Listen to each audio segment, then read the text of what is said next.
এই সবজিটা তো আমরা সবাই চিনি, বইয়ের ভাষায় হচ্ছে শশা, আর আমাদের চট্টগ্রামের আঞ্চলিক ভাষায় আমরা এই সবজিটাকে চিনি ফল নামে।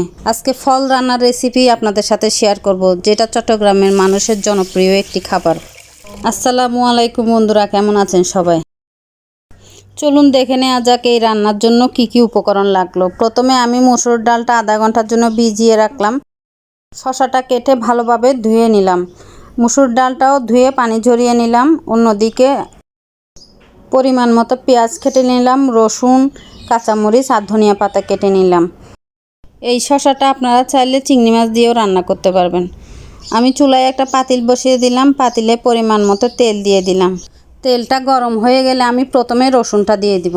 রসুনটা হালকা ব্রাউন কালার করে ভেজে নিব।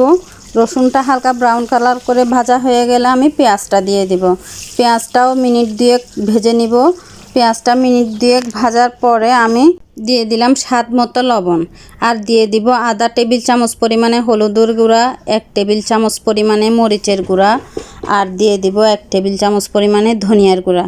দিয়ে আমি মশলাটা ভালোভাবে কষিয়ে নেব। অল্প পরিমাণ পানি দিয়ে আমি মশলাটা কষিয়ে নেব, যেন মশলার গন্ধ না থাকে।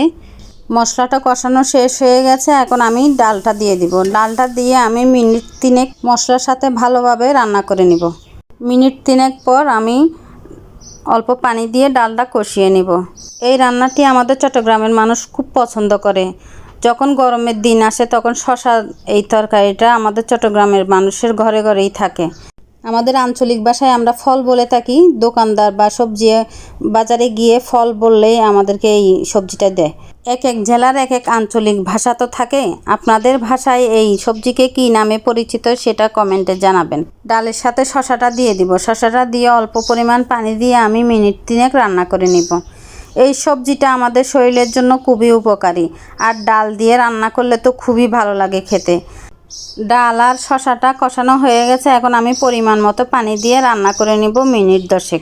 এই সবজিটা রান্না করার পর গরম ভাতের সাথে খেতে দারুণ লাগে। আমার এই রেসিপি যদি ভালো লেগে থাকে লাইক কমেন্ট শেয়ার করে পাশে থাকবেন, আর বাসায় একবার হলেও বানিয়ে দেখবেন বাসার সবাই আপনার প্রশংসায় পঞ্চমুখ। আর গরম ভাতের সাথে খেতে তো দারুণ লাগে। এটা হচ্ছে গ্রামীণ একটি রান্না।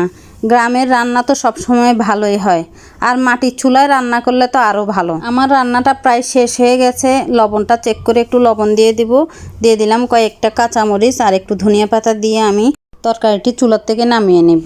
এই তরকারিটি বেশি ঘনও না বেশি পাতলাও না, ওভাবে করেই রান্না করব। আপনারাই বলুন দেখতে কেমন হয়েছে। ভুল হলে ক্ষমার দৃষ্টিতে দেখবেন। সবাই ভালো থাকবেন, সুস্থ থাকবেন। আল্লাহ হাফেজ। আসসালামু আলাইকুম।